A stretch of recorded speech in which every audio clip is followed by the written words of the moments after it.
සියලුම ආතරයිටිස් රෝග සඳහා රාජපුර හන්දි තෙල ඔබ සුවෙන් තබයි.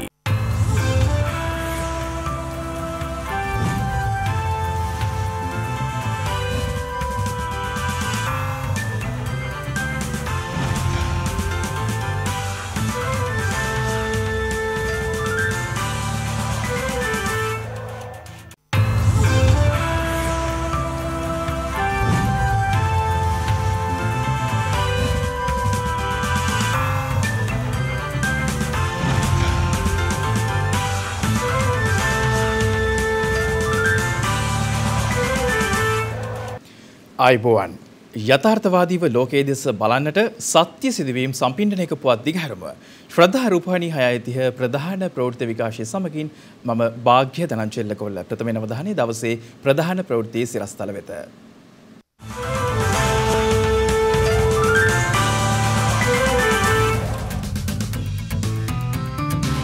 දින 136කට පසු අඩුම කොවිඩ් මරණ ඊයේ දිනෙන් වාර්තා වෙයි.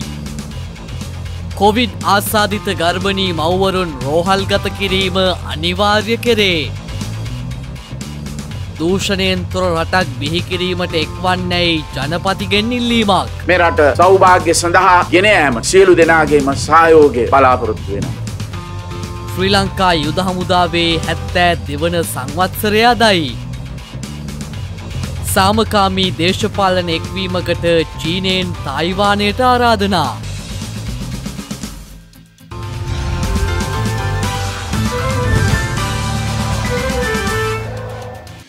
එක් නීතියක් එක් රටක් යටතේ දූෂණයෙන් තොරව නිවැරදිව ඉදිරියට යාමට සහාය දෙන්නයි ජනාධිපති ගෝඨාභය රාජපක්ෂ මහතා සමස්ත රටවැසියන්ගෙන් ඉල්ලීමක් කරනවා.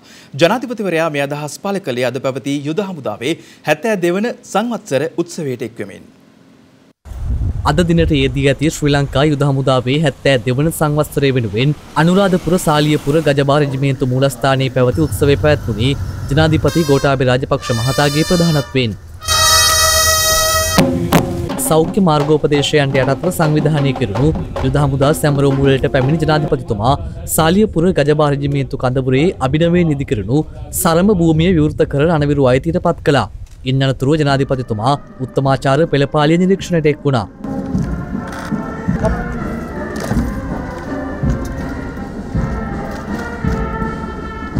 මෙහිදී ගජබා රෙජිමේන්තු මුලස්ථානයේ ඇති මේජර් ජෙනරාල් විජේ විමලරත්න මහතාගේ පිළිරුවට පුෂ්පෝපහාර දැක්වූ ජනාධිපතිතුමා රෙජිමේන්තු මුලස්ථානයේ සංචාරයක නිරත වුණා.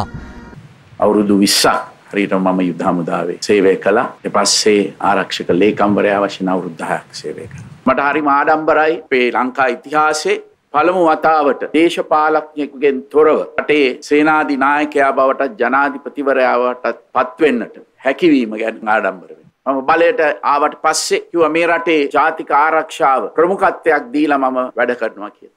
මගේ ප්‍රතිපත්තියක් හැටියට ජාතික ආරක්ෂාව තහවුරු කරන්නට අවශ්‍ය පියවර අරගෙන තිබෙනවා. ඒ වගේම ත්‍රිවිධ හමුදාවේ දියන්සවල මානසිකත්වය මම ඉහළට ගෙනල්ලා තියෙනවා. අපේ ප්‍රධාන වගකීමක් මේ රටේ නැවතත් කිසිම ත්‍රස්තවාදයක් නොවන ආකාරයට ආරක්ෂාව තහවුරු කිරීම. ඊළඟට අන්තවාදී ආගම් ත්‍රස්තවාදය මුළු ලෝකයේම පවතින දෙයක්. ඒකට අපිට මොහොන දෙන්නට ඕන. එවැනි දෙයක් මේ රට තුල ඇති නොවන ආකාරයට මම ඒ ජනතාවට පොරොන්දු වුණු දෙයක් මම ඉෂ්ට කිරීමට කැප වෙලා ඉන්නවා. මම මේ රටේ ජනාධිපතිවරයා වශයෙන් පත් කරගත්තේ විශාල බලාපොරොත්තු ඇතුව. ඒ මම පත් වුණු දවසේ ඉඳලා අපි පසුගිය අවුරුදු දෙකම රටන් කළේ කොවිඩ් වසංගතය පාලනය කරගන්න. මම නිදහසට කරුණු කියන්නේ නැහැ ජනතාව වෙනුවෙන්. නමුත් මේ තත්ත්වයේ යටතේ විශාල වැඩ කොටසක් කළා තිබෙනවා. හැබැයි ජනතාව මා කෙරෙහි රජය කෙරෙහි ඔවුන් බලාපොරොත්තු වුණු ආකාරයට වැඩ උනේ නැහැ කියන එක උන්ගේ අප්‍රසාදයක් තියෙනවා. ඒක මම පිළිගන්නවා. මම විතරක් නෙවෙයි සියලු බැති ඇමතිවරු එක පිළිගන්නට ඕන. නමුත් අපි කොවිඩ් තත්ත්වය පාලනය කළා නව සාමාන්‍ය තත්ත්වයක් යටතේ රට විවෘත කළා නව ජවයකින් මේ රට ඉදිරියට ගෙනියන්නට මම ජනතාව වෙනුවෙන් පොරොන්දු වෙනවා. එදා මම පොරොන්දු වුණු විශේෂයෙන්ම නව ව්‍යවස්ථාවක් ලබා දීම මගේ මීළඟ අවුරුද්ද ඇතුළතදී මම කරනවා. ජනතාව බලාපොරොත්තු වුණු මේ නව ඡන්ද ක්‍රමයක් ඇති කිරීම. ඒ මම එන අවුරුද්ද ඇතුළත කරනවා. ඊයේ හවස මම රුවන්වැලි සෑය රැඳ ගන්නට ගිය වෙලාවේ තරුණ ස්වාමීන් වහන්සේ නමක් මට කිව්වා ජනාධිපතිතුමා එක රටක් එක නීතියක් ගේනවා කිව්වා. අපි ඒක ගැන බලාගෙන ඉන්නවා. මම මේ අවුරුද්ද ඇතුළතත් ඒ පොරොන්දුව ඉටු කරනවා. ඒ වගේමයි ජනතාව මගේ බලාපොරොත්තු වුණා මේ දූෂණය නැති කරන්න. ශාල අභියෝගයක්.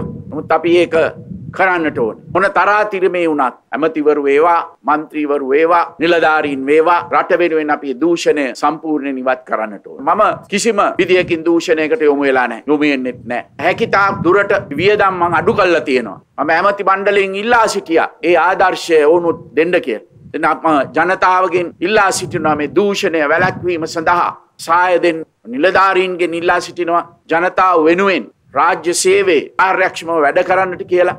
ඉදිරි වසර කීපය තුල මේ රට සෞභාග්‍ය සඳහා ගෙන යාමට මට සියලු දෙනාගේම සහයෝගය බලාපොරොත්තු වෙනවා. කොවිඩ් ආසාදිත මරණ 29ක් සෞඛ්‍ය සේවා අධ්‍යක්ෂ ජෙනරාල්වරයා ඊයේ තහවුරු කළා. ඒ මාස 4 පසු මෙරට අඩුම දෛනික කොවිඩ් ආසාදිත මරණ සංඛ්‍යාවක් වාර්තා කරමින්. කෙසේ වෙතත් මරණ අඩු වුවත් කොවිඩ් අවදානම තවමත් පහව ගොස් නැති බවයි රාජ්‍ය අමාත්‍ය මහාචාර්ය චන්න ජයසුමන මහතා සඳහන් කළේ.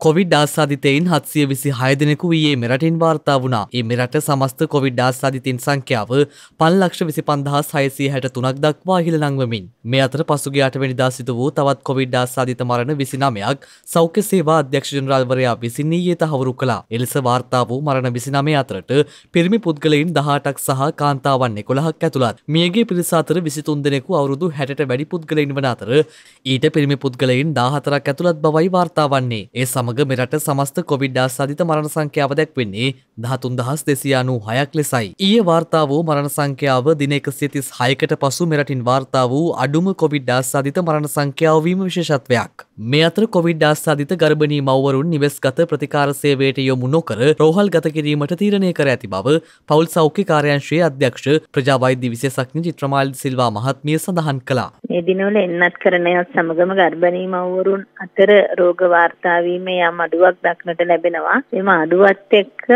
අපි දැක්ක එකක් තමයි ඇත්තටම අසාධ්‍ය තත්ත්වයෙන් පවතින රෝගීන්වත් අඩු වෙනවා. ඒ නිසා අපි තීරණය කළා තියෙනවා සියලුම ගර්භණී මව්වරුන් නිවසේ නිරෝධායනය කරන්නේ නැතුව සියලුම රෝහල් වලට ඇතුළු කරන රෝහල් වල සමහරවිට විශේෂඥ වෛද්‍යවරු ඉන්න රෝහල් වෙන්න පුළුවන්. නැත්නම් සාමාන්‍ය හඳුනාගත් රෝහල් වෙන්න පුළුවන්. ගර්භණී මව්වරුන් වෙන හඳුනාගත් රෝහල් වලම ප්‍රතිකාර කිරීම සඳහා තීරණයක් අරගෙන තියෙනවා. මේ අතර වයස අවුරුදු 12ට වැඩි නිදන්ගත රෝග වලින් සහ විශේෂ අවශ්‍යතා වලින් පෙළෙන දරුවන්ට ෆයිසර් එන්නත ලබා දීම අද දිවයින පුරා සිදු වුණා. ගිය සතිය ඇතුළත අපි මහරගම අපේක්ෂා රෝහලේ රෝගී දරුවන් 60 දෙනෙකුට විතර එන්නත ලබා දුන්නා. කිසිම කෙනෙකුට සංකූලතාවයක් හරි ආසාත්මිකතාවයක් හරි ඇති වුණේ නැහැ. අවුරුදු 12ත් 19ත් අතර එන්නත ලබා ගන්න වයසේ ඉන්න දරුවෝ ඒ සායනයකට ආවොත් ඒගොල්ලන්ගේ අදාළ දිනේ නැතුව වුණත් වෛද්‍ය අනුමැතිය ඇතුව අපි එන්නත ලබා දෙනවා. මේ අතර විශ්වවිද්‍යාල කටයුතු ආරම්භ කිරීමට සමගාමීව විශ්වවිද්‍යාල සිසුන් එන්නත් කරන කටයුතු හෙට ආරම්භ වීමටයි නියමිතව ඇත්තේ.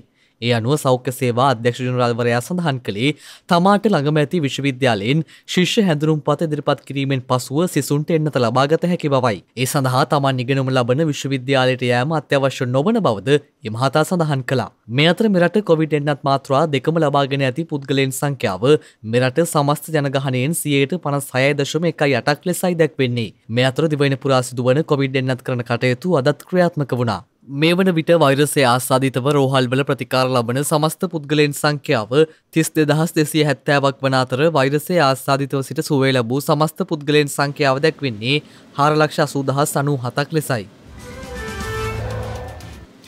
කොවිඩ් වෛරස ව්‍යාප්තිය හමුවේ පනවා තිබූ සංචරණ සීමා ලිහිල් කිරීමට සිංගප්පූරුව පියවරගෙන ඇති බව විදේශ මාධ්‍ය වාර්තා කළා.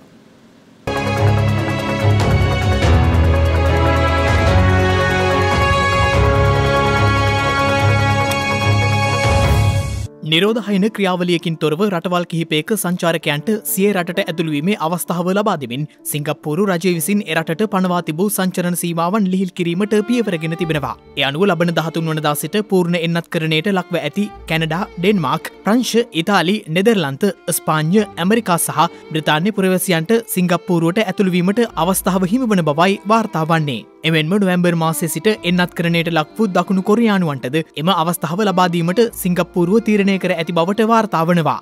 මෙලෙස සංචරණ සීමා ලිහිල් කිරීම සම්බන්ධව සිංගප්පූරු අග්‍රාමාත්‍යවරයා විසින් ප්‍රකාශ කර ඇත්තේ කොවිඩ් වෛරසය සමග දිවිගෙවීමට සහ රට ඉදිරියට ගෙන යාමට කාලය පැමිණ ඇති බවයි. කොවිඩ් වසංගත ව්‍යාප්තිය ආරම්භයෙන් පසු එය මර්ධනය කිරීම සඳහා දැඩි නීති මෙන්ම සංචරණ සීමා අනුගමනය කළ රටක් ලෙසටයි සිංගප්පූරුව සැලකෙන්නේ. එමෙන්ම මෙතෙක් සිංගප්පූරුවෙන් හඳුනාගෙන ඇති සමස්ත කොවිඩ් ආසාදිතයන් සංඛ්‍යාව 1,24,157ක් වන අතර වාර්තා වී ඇති කොවිඩ් මරණ සංඛ්‍යාව දැක්වෙන්නේ 153ක් ලෙසයි. මේ අතර ගත වූ පැය 24 තුළ ඉන්දියාවෙන් නව කොවිඩ් ආසාදිතයන් 17,940 දෙනෙකු වාර්තා වී තිබෙනවා. එය මාස 7කින් පසු ඉන්දියාවෙන් වාර්තා වූ අවම දෛනික කොවිඩ් ආසාදිතයන් සංඛ්‍යාව බවයි වාර්තා වන්නේ. එමෙන්ම ඊයේ දිනේ තවත් කොවිඩ් මරණ 213ක් ඉන්දියාවෙන් වාර්තා වී තිබෙනවා.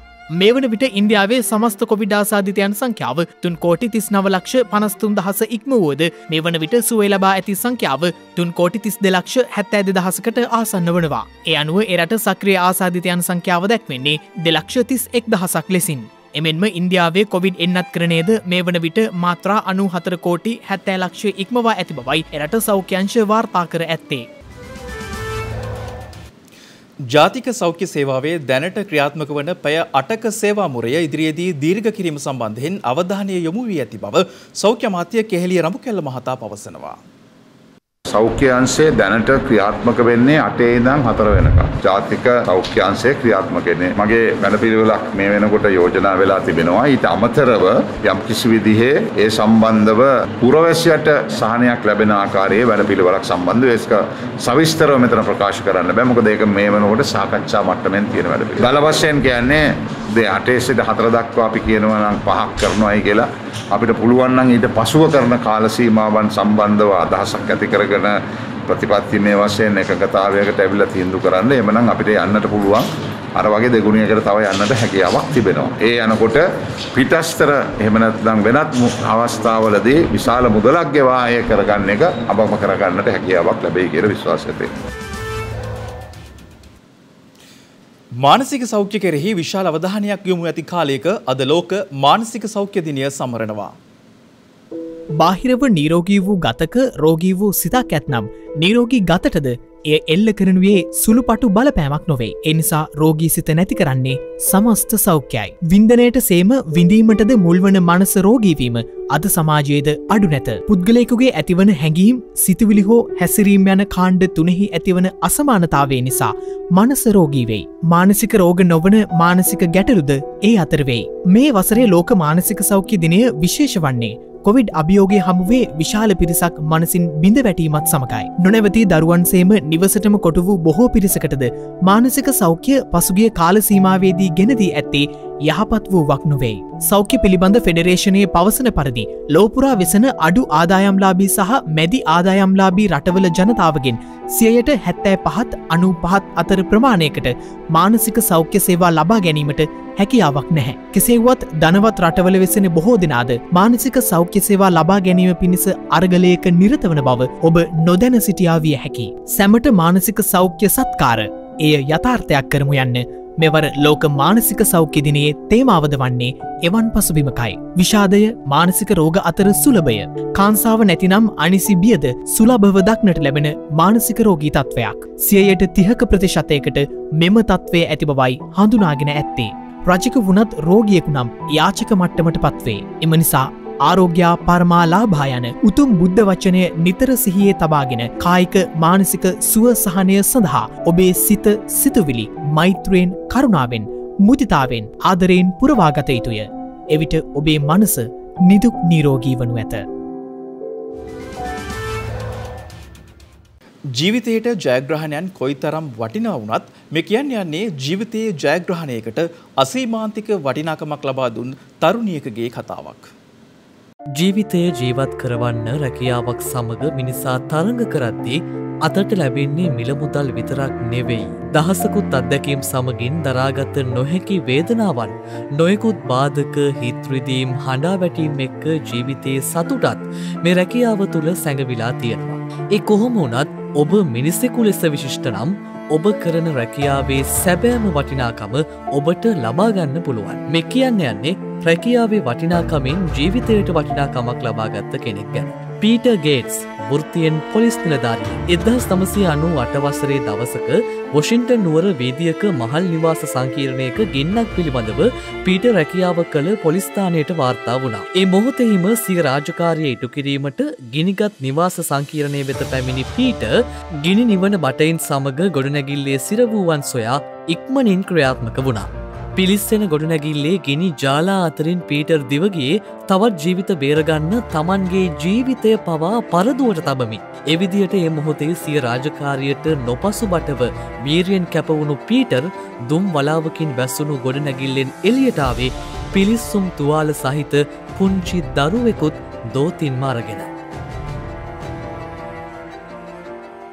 එදා ඒ සිදුවීම ඒ විදියට නිම වුණා. පීටර්ට ඒ පුංචි දරුවාගේ ජීවිතය බේරගන්න පුළුවන් වුණා. කාලය හෙමින් ගත වෙද්දී පීටර් විශ්‍රාම ලබා සිය රැකියාවට සමුදුන්නා. ඒත් එක්කම තම රැකියාවෙන් ලද වටිනාකම් සියල්ලම පීටර්ගේ හදවතේ විතරක්ම ඉතුරු වුණා. නොසිතූ වෙලාවක පීටර්ට ආරාධනාවක් ලැබෙනවා උපාධි ප්‍රදානෝත්සවයකට සහභාගී වෙන්න. ඒත් ඒ ආරාධනාව ලබා දුන් කෙනා කවුරුන්දයි කියා පීටර් දැනගනිද්දී ඔව් පීටර් සිය ජීවිතයේ වටිනාම ජයග්‍රහණය ලැබුවා. තම බාරකරු විදියට මේ උපාධි ප්‍රදානෝත්සවයට සහභාගී වන ලෙස පීටර්ට ආරාධනාව ලැබෙන්නේ එදා තමන් මහා ගිනිජාලා මැදින් දිව ගොස් දිවි පරදුවට තබා බේරගත් ඒ පුංචි දියණියගෙන්. ඇගේ නම වුණේ ජොසිබෙල් ලැපොන්. හිතාගන්න පුළුවන්ද ඒ මොහොතේ පීටර්ගේ සතුට? ඔව් මිනිසුන් සටන් වදිනවා ජීවිතත් එක්ක.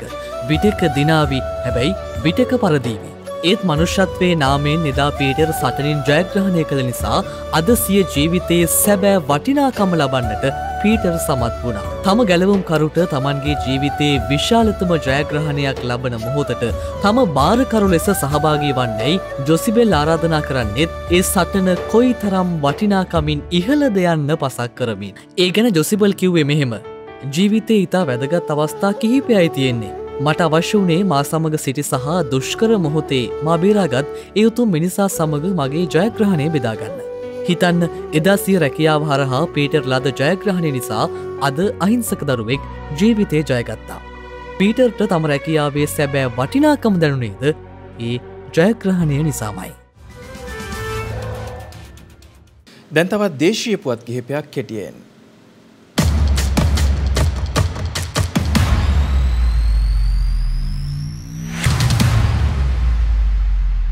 දිවයිනේ බස්නාහිර සබරගමුව මධ්‍යම වයඹ උතුර සහ උතුරු මැද පළාත්වලත් ගාල්ල සහ මාතර දිස්ත්‍රික්කවලත් විටින් විට වැසි හෝ ගිගුරුම් සහිත වැසි ඇතිවිය හැකි බව කාලගුණ විද්‍යා දෙපාර්තමේන්තුව පවසනවා. නිවේදනයක් නිකුත් කරමින් එම දෙපාර්තමේන්තුව සඳහන් කළේ එහිදී බස්නාහිර සබරගමුව මධ්‍යම සහ වයඹ පළාත්වලත් ගාල්ල සහ මාතර යන දිස්ත්‍රික්කවලත් ඇතැම් ස්ථානවලට මිලිමීටර 75ට වැඩි තරමක තද වැසි ඇතිවිය හැකි බවයි.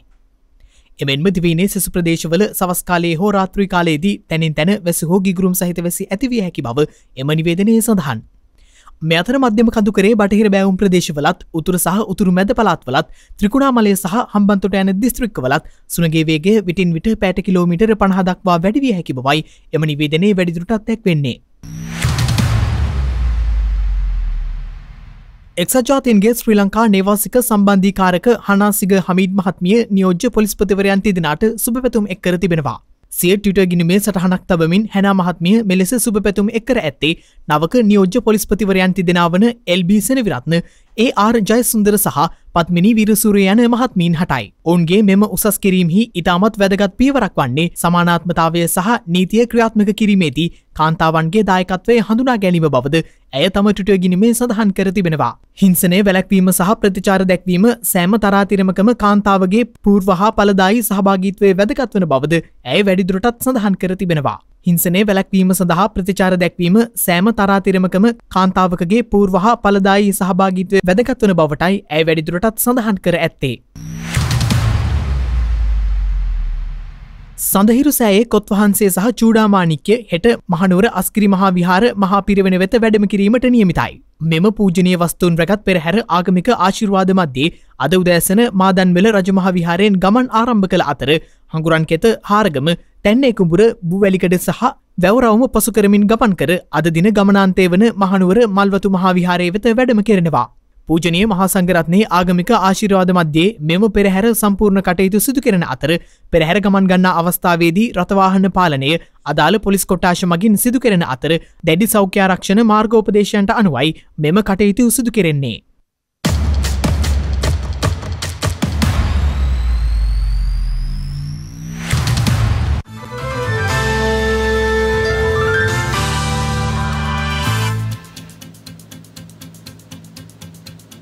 අවධානය විදේශ පුවත් වෙත. චීන තායිවාන අර්බුදයේ මැඩලමින් සාමකාමී දේශපාලන එක්වීමක් Taman අපේක්ෂා කරන බව චීන ජනාධිපතිවරයා විසින් අවධාරණය කර තිබෙනවා.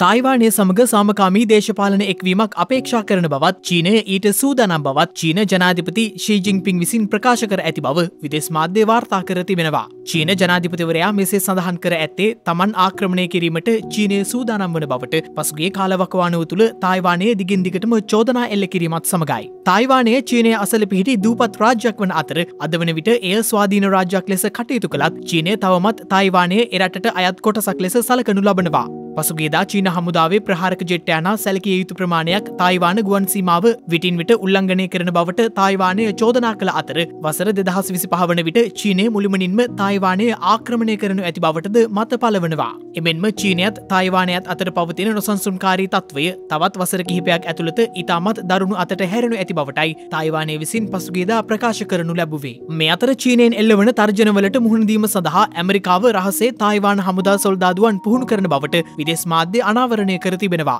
ඇමරිකාව මෙසේ චීනයට සංගවා තායිවාන හමුදා සොල්දාදුවන් පුහුණු කිරීම ආරම්භ කර ඇත්තේ පසුගිය වසරේ සිට යයිද වාර්තා වී තිබෙනවා. ඒ අනුව අදාළ සීලු කාරණා සැලකිල්ලට ගනිමින් ගැටුම් ඇති කර ගැනීමට කිසිසේත් අවශ්‍ය නොවන බවයි චීන ජනාධිපතිවරයා තායිවාන රජයට පැහැදිලි කර ඇත්තේ. ලෙබනනේ ප්‍රධාන විදුලි උත්පාදන මධ්‍යස්ථාන දෙකක හටගෙන ඇති ඉන්ධන අර්බුදය හේතුවෙන් ඊයේ රාත්‍රිය පුරා එරට අඳුරේ පැවතියා. මෙලෙස විදුලිය විසන්ධි වී තිබෙන්නේ ලෙබනනේ ආර්ථික ගැටලු කිහිපයකින් පීඩා විඳින පසුබිමක වීම විශේෂත්වයක්. ලෙබනනේ ප්‍රධාන විදුලි උත්පාදන මධ්‍යස්ථාන දෙකක් වන අල් සහරානි සහ ඩිය.එම්.ආර්.හි විදුලි බල උත්පාදනයේ ගෙවුණු මාස කිහිපයේදී දැඩි ලෙස සීමා වී තිබුණා. ඒ අනුව එම විදුලි බලාගාර ක්‍රියාත්මක කිරීම සඳහා යොදා ගන්නා ඩීසල් හිඟවීමෙන් පසුගියදා සිට ඒවායේ ක්‍රියාකාරීත්වය සම්පූර්ණයෙන් බිඳ වැටී ඇති බවටයි එරට මාධ්‍ය වාර්තා කර තිබුණේ. මේ අතර තාවකාලිකව විදුලි බලාගාර ක්‍රියාත්මක කිරීම සඳහා හමුදාව සතු ඉන්ධන සංචිත භාවිත කිරීමට බලධාරීන් උත්සාහ කරමින් සිටින බවට වාර්තා වනවා. පසුගිය වාතාවරණය තුළ ලෙබනනේ දිලිඳු භාවය ඉහළ ගොස් ඇති අතර ජනගහනයෙන් අඩක් පමණ දරිද්‍රතාවයට ඇද දමා ඇති බවයි විදේශ වාර්තා පෙන්වා දී ඇත්තේ.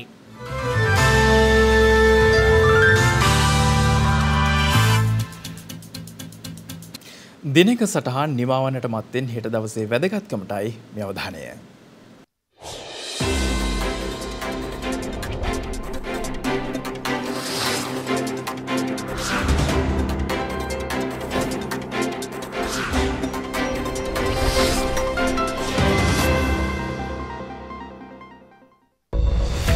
හෙට ඔක්තෝබර් 11 වෙනිදා ලෝපුරා ගැහැණු දරුවන්ගේ පැවැත්ම සහ ආරක්ෂාව තහවුරු කිරීම වෙනුවෙන් නම් කරන ලද ගැහැණු ළමුන් සඳහා ජාත්‍යන්තර දිනය ඔක්තෝබර් මාස 11 වන දිනට එනම් හෙට දිනට යෙදී තිබෙනවා.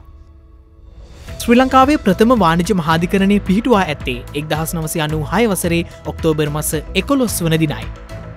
සිකුරු ග්‍රහයා ගවේෂණයේ යෙදෙමින් ලොව අභ්‍යවකාශ ගවේෂණ ක්ෂේත්‍රයට අමිල මෙහෙයක් එටු කළ මැගලන් අභ්‍යවකාශයානාව සිය මෙහෙයුම් නිමා කර ඇත්තේ 1994 වසරේ ඔක්තෝබර් මාස 11 වන දිනයි.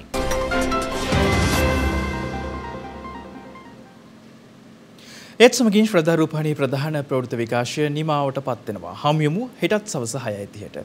තෙරුවන් සරණයි. නම බුද්ධාය.